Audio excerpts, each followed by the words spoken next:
News broke out recently that the DAPCHI schoolgirls have been released unconditionally. Mark that word, unconditionally.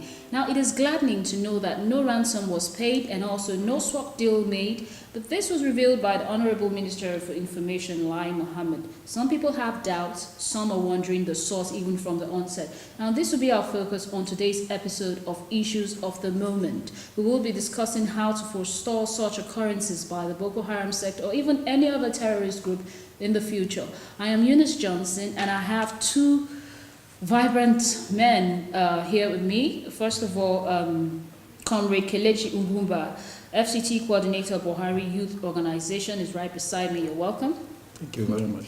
Also is Comrade Kelechi again, so it's K-Square. It's a K-Square team. I just hope they don't gang up against me. Kelechi, this time there's a John in between, so that would at least differentiate. Kelechi John Uzo. He is a social commentator and a media consultant. You're welcome. Thank you for having me. DAPCHI schoolgirls. Everybody, or supposedly most people, are happy, especially the parents, the government. You know, it's good news, and it's expected that it should bring joy.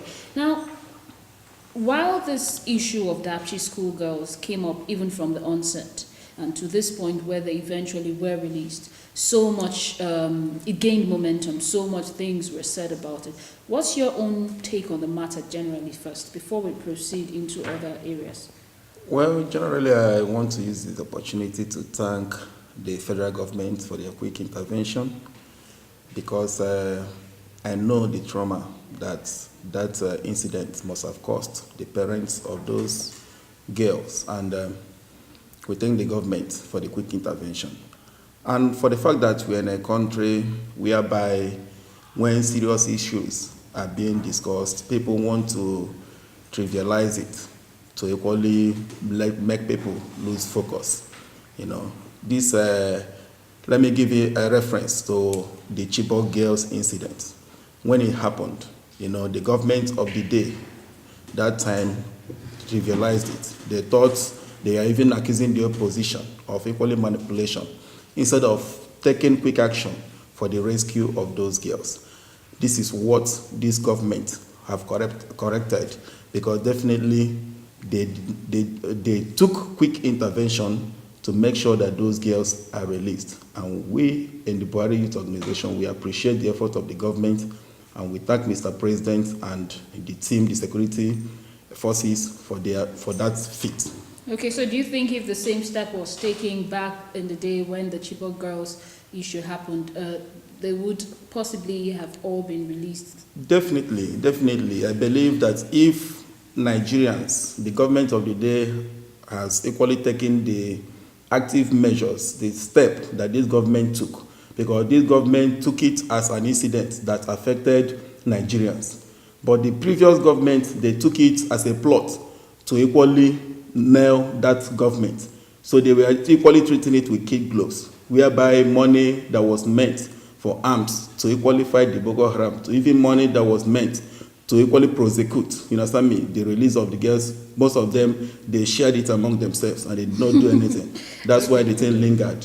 Okay, well, so if I tell you Mr. Kelechi now, you probably will be looking at each other. So maybe I should just say Mr. John. Mr. John. Yes. What's your own take on the whole matter before we start dissecting? Well, I think it's a good thing. It's a good thing to understand or to realize that the abducted girls, about 110 of them, were released unconditionally, as we're being told, even though some of us do not totally agree to some of the things that were said as regards their release. However, I mean, as a parent that I am, and as a concerned Nigerian, I'm elated that they were released back to their parents, even though we have some persons who died. These were underreported. This, in fact, I saw the Honorable Minister, with all due respect, being so joyful, celebrating the release of the girls.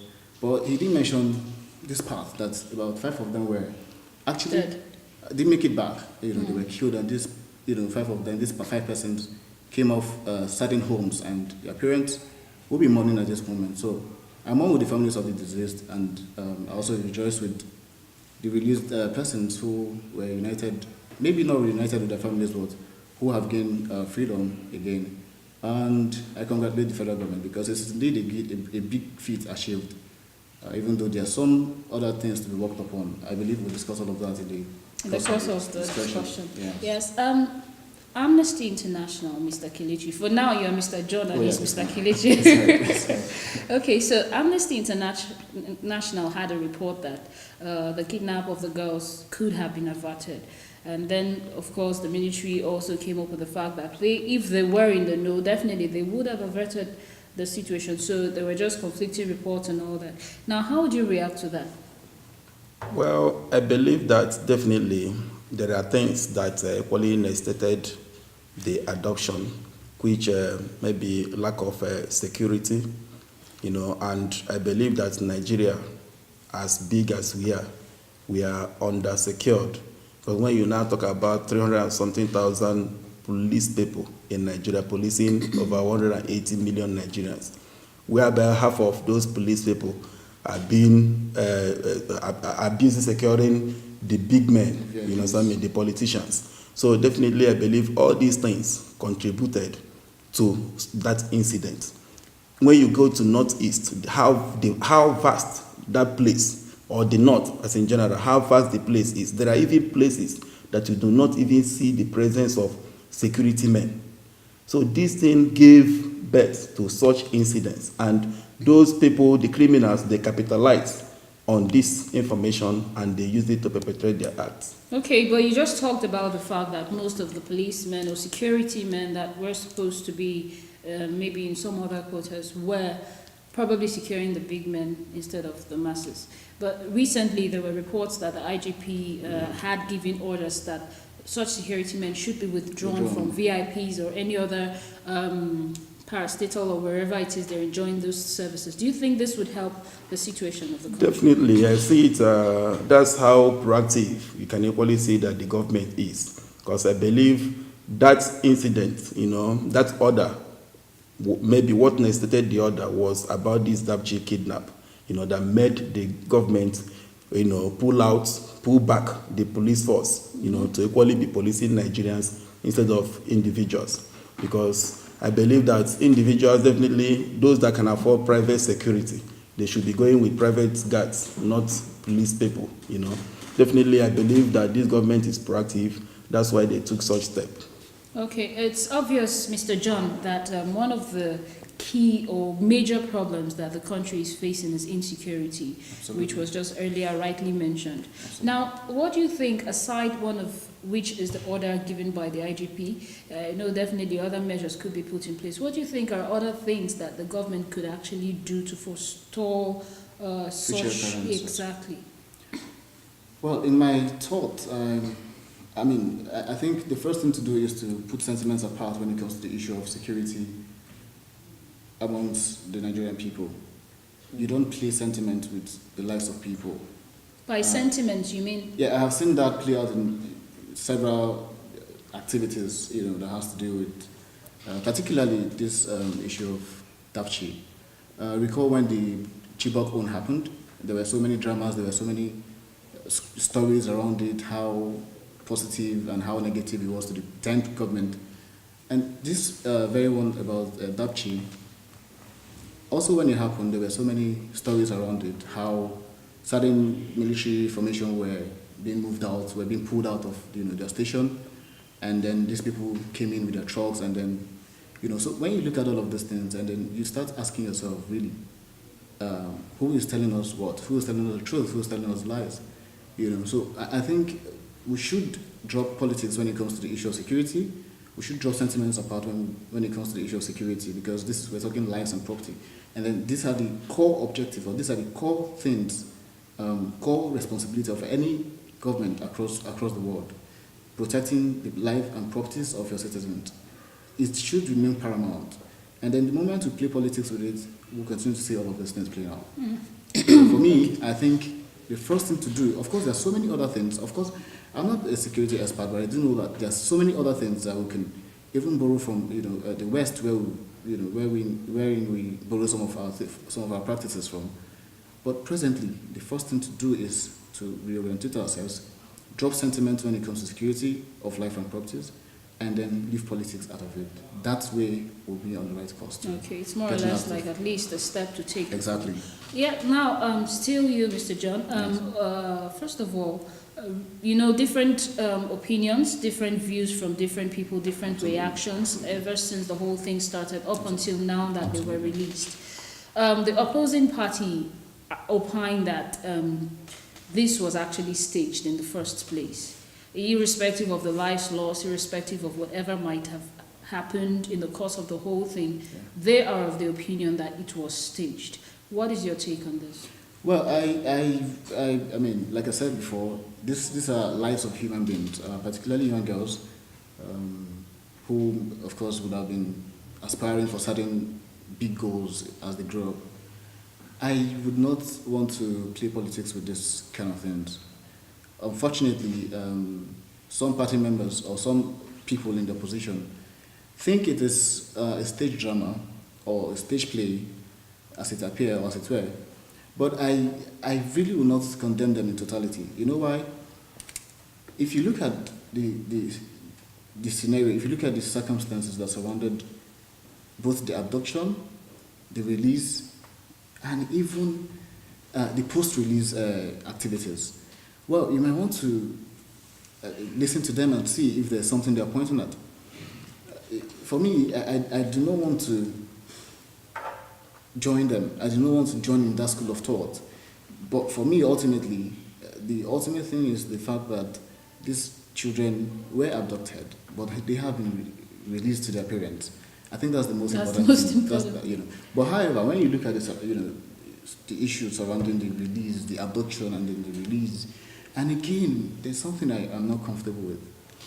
I think that gave birth to all of these speculations from these other quarters, the opposition and all other persons who appear not to be totally happy with the situation presently. And that is the information management. I mean, that's one thing I have come to fault in the present administration. The information management is poor. It's very, very poor the way it's been handled.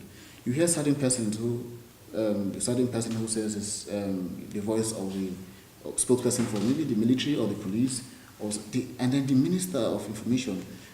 All of these persons giving contradicting reports. If you have a minister of information who should be responsible for disseminating information as regards the successes and then activities of the government, and then you have certain other persons in certain other quarters reporting contradicting reports and figures as regards this very incident, it gives room for all of these thoughts and all of these doubts as to whether these are actually true or facts of the whole issues. So for the PDP or for whoever in the opposition who really did not believe in the abduction, as it were, and the release of these girls, I would not blame them, because our information the management, synergy was not really exactly there. The information management has not been fine. I mean, just yesterday night, I saw in the news how they were being. You probably will tell us what you saw in the news. Let's just take a quick break find out what Nigerians have to say. And then when we come back, the discussion will continue. Stay with us.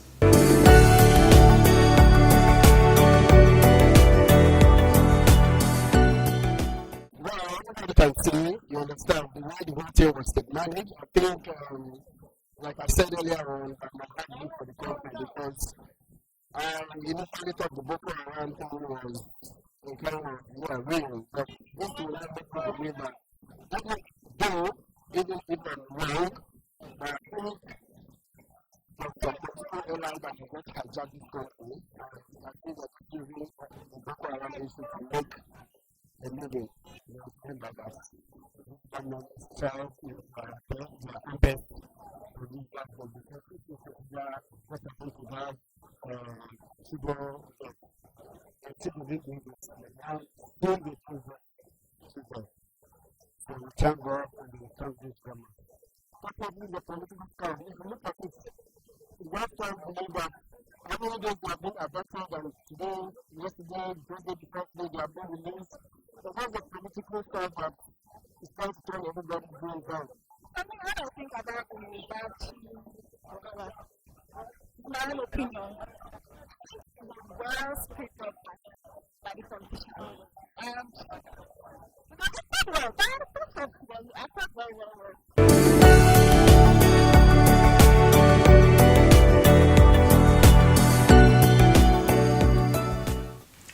Thank you very much for staying tuned. The program is still Issues of the Moment, and we've been talking about the recent release of the DAPCHI schoolgirls, controversies, and so much talks on this matter.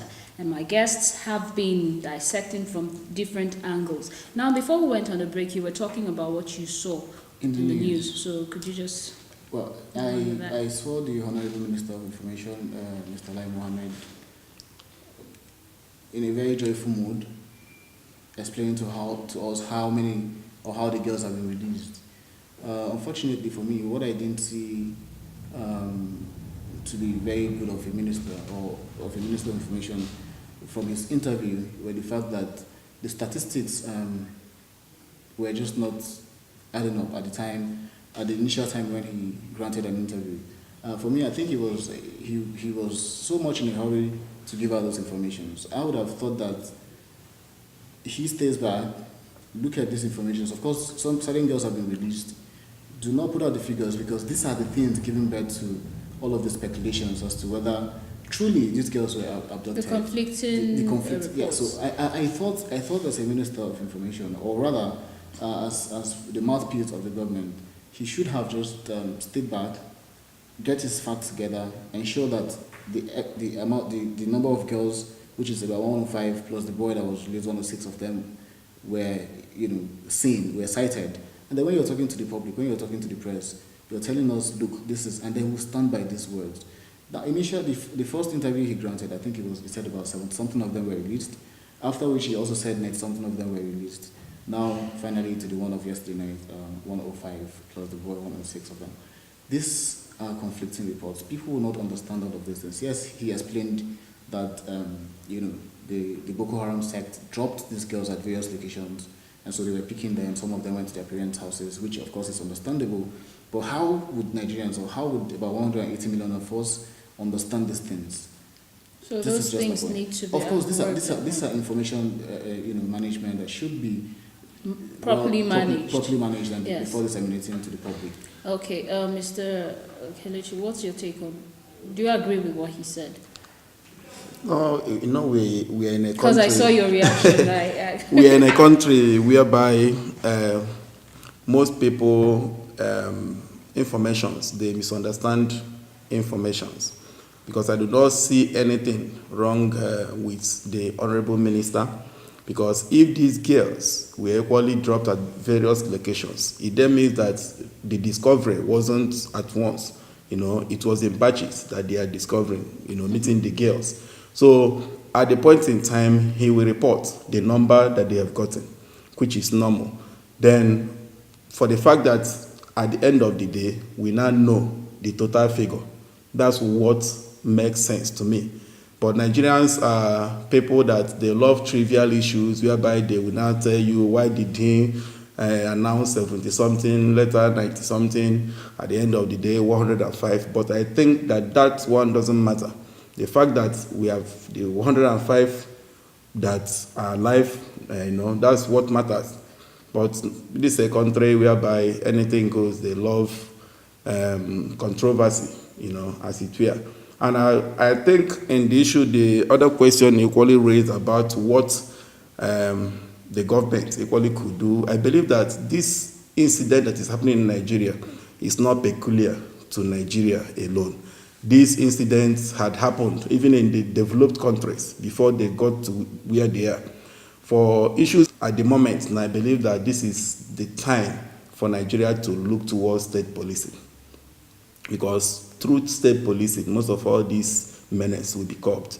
Some states that equally have, aside the presence of the military and the police, some states that have their own security network.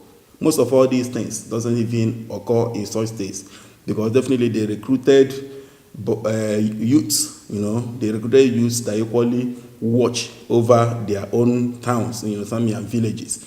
But in issues whereby some states that do not have, that's why most people are clamoring for state police, because they believe that bringing somebody from Kano to go and be the DPO in Imo State, and bringing police people from Kano to go and start policing communities in Imo State, they do not know the terrain. But if you have the people from the village, from the town, as police people, monitoring the area, definitely they know who is bad. They know when an intruder enters the community and town. So this is the time for Nigeria to equally look towards state policing. All the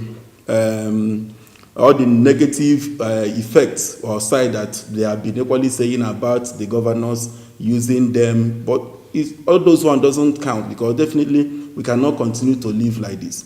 It is obvious that what we have now as the police, because of the number, they cannot police Nigeria. It's time for us to look in. So you're saying the nation is sort of under-policed? Under-policed. So it's high time we look, towards state policing to curb all these menace. Okay. Right from the beginning, when the abduction of the girls took place, through and through the different stages, information coming in and all that, and now that the girls have been released, particularly how the girls were released, there wasn't any clear-cut explanation as to what led to the release of the girls. Why do you think this was so? I believe there are certain issues that are security, security issues that they will not equally want to let, the cat out of the bag, because definitely if they should equally tell Nigerians, the nitty-gritty, the communications that equally passed through before the girls were released, it's like maybe betraying maybe the source or the negotiations that was carried on. But there are certain things, like I listened to Mr. Adesina. He now said that there are certain things that is left for the security, that they cannot equally tell you everything that equally transpired, but the fact that the girls are released, that's the joy, the joy that we are having.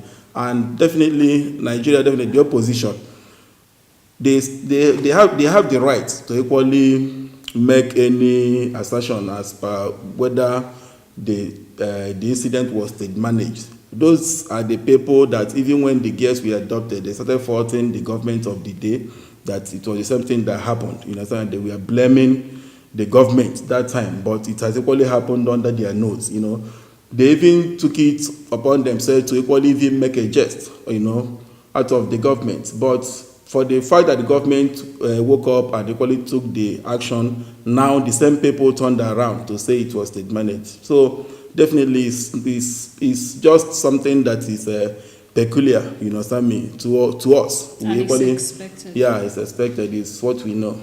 Okay, Comrade John, he has stated his own view, but then the term unconditionally, plus the fact that, just like he said, that we hear from a government source also that we don't have to know the process through which.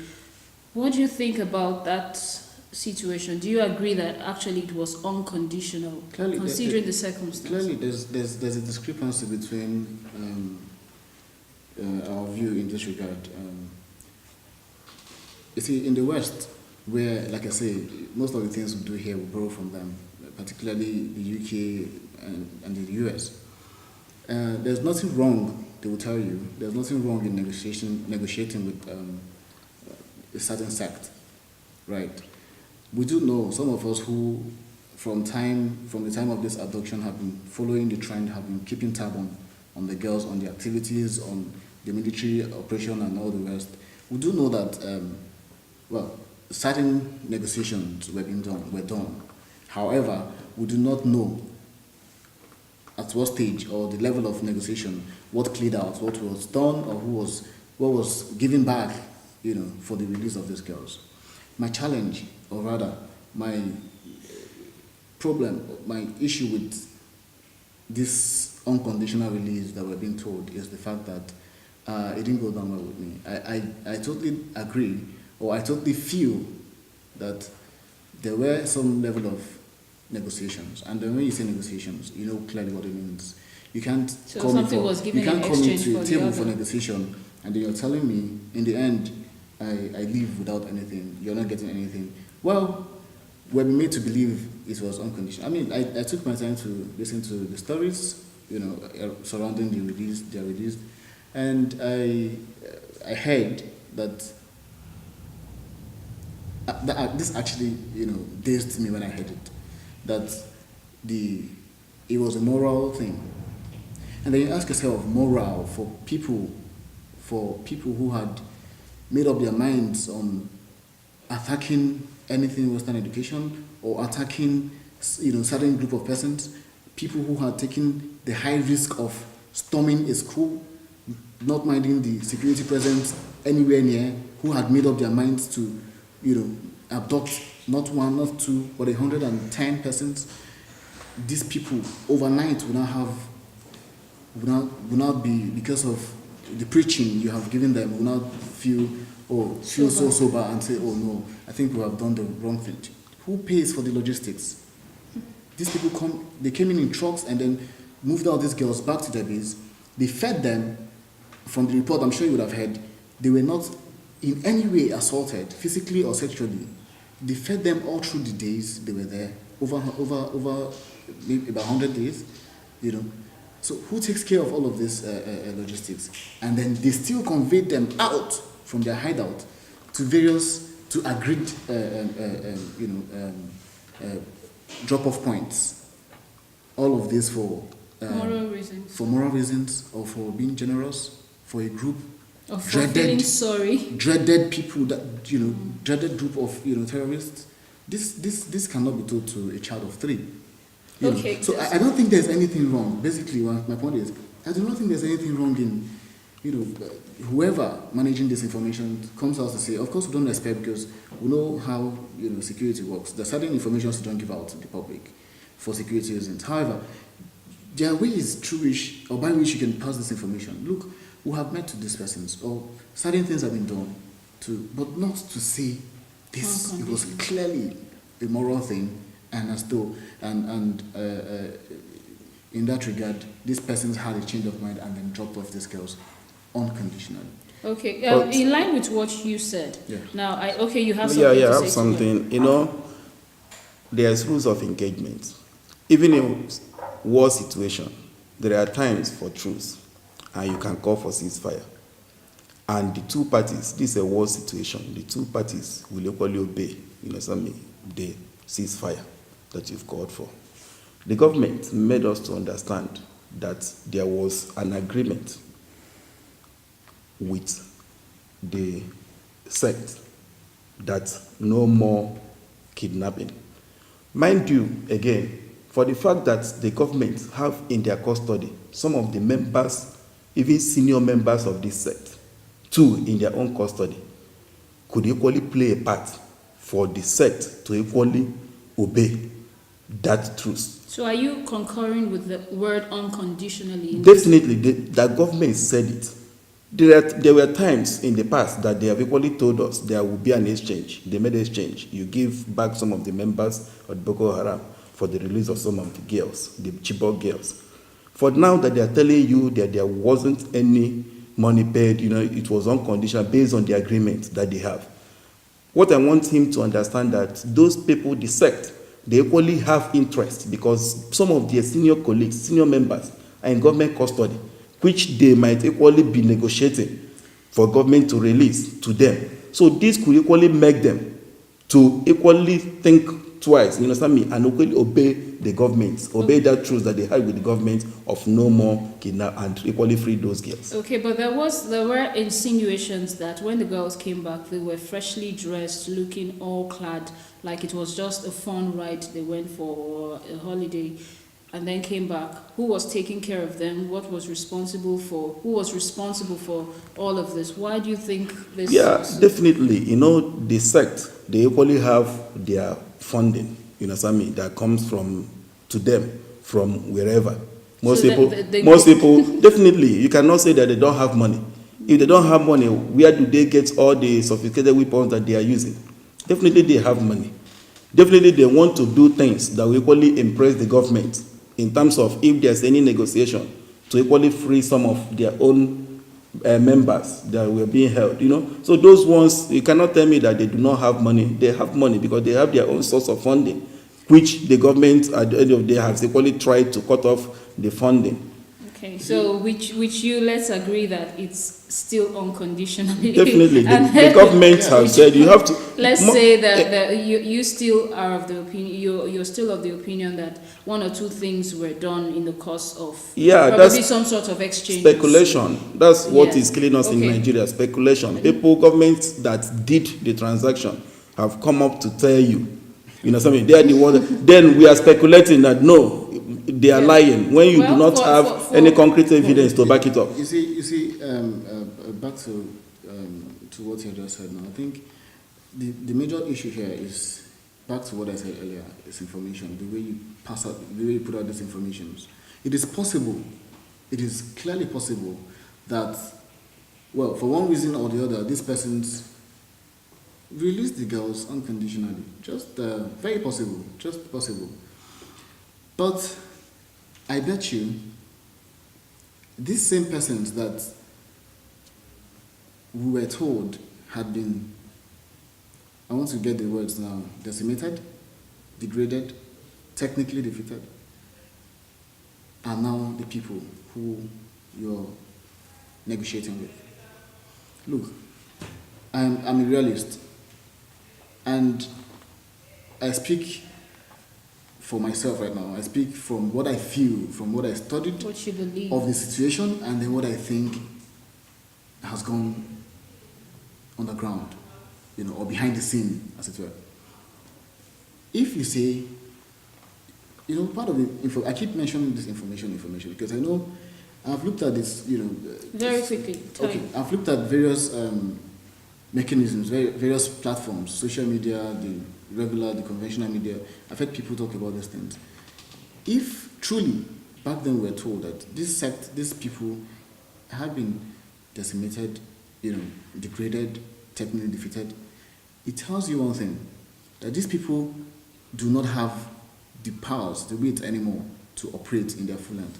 Now, if that's the case, how would you now want to call these same persons in their little numbers, having degraded them in their few, tiny few? Why would you want to do that? Why would you want to negotiate with them?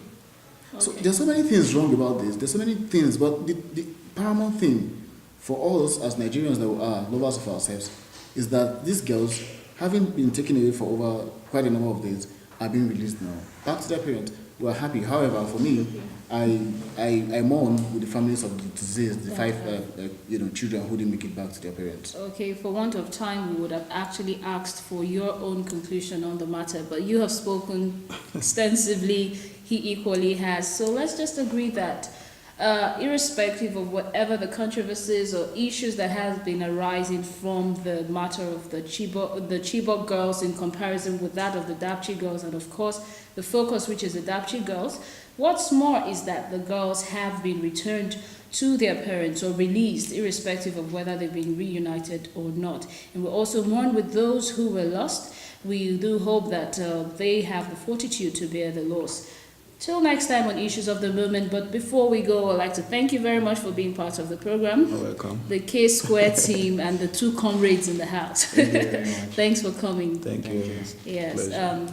Once again, thanks for being part of the program. Join us again, same time, same station next time. For now, we say goodbye.